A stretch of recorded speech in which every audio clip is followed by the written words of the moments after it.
समय काल ने परमेश्वर से पूछा कि आत्मा यदि मुक्ति श्रेणी में आ जाए तो पृथ्वी लोक पर उसका जन्म किस कुल और कहाँ होता है और उसकी पहचान कैसे होती है। परमेश्वर बोले, समय काल, जब आत्मा मुक्ति श्रेणी में आती है तो केवल उसके पास पुण्य कर्मों का फल ही रहता है। फिर मेरी इच्छा से उसका जन्म उस युग में उस परिवार में होता है जिस युग में पाप अधिक हो या उस समय पाप की श्रेणी ज़्यादा हो। फिर जो भी परिवार मुझे निस्वार्थ भाव से किसी भी अवस्था में मुझे याद करता हो, ऐसे ही परिवार और समय में उस मुक्ति आत्मा का जन्म उस परिवार में होता है, क्योंकि मुक्ति आत्मा को केवल वही स्थान अति प्रिय होता है जिस स्थान में मेरा नाम लिया जा रहा है। समय काल,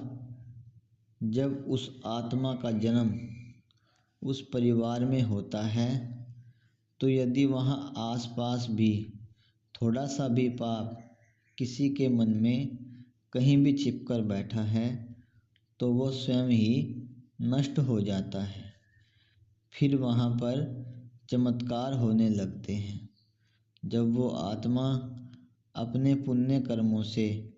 अपने ज्ञान का प्रकाश करती है, फिर पापी मनुष्य भी धर्मात्मा बन जाता है और वो आत्मा पूरा जीवन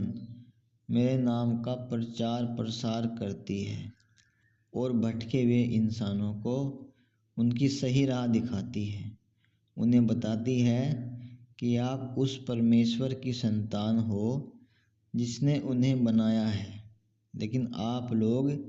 इस जगमगाते संसार में अपने आप को भूल चुके हो। जिसने आपको पृथ्वी पर इस योग्य बनाकर भेजा है, आपको ये अमूल्य शरीर प्रदान किए,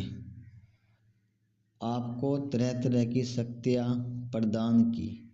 कि आज आप उसको ही भूले बैठे हैं।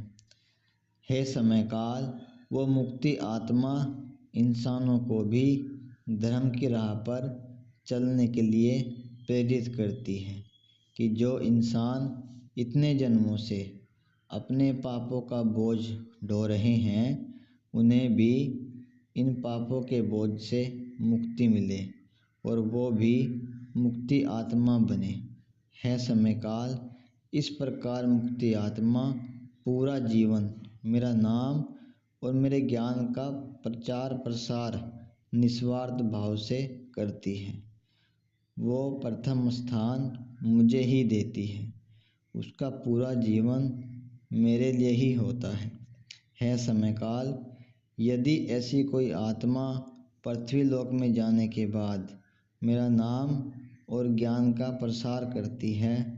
तो आपको तुरंत समझ जाना चाहिए कि वो आत्मा कोई साधारण आत्मा नहीं है, वो मेरी प्रिय मुक्ति आत्मा है।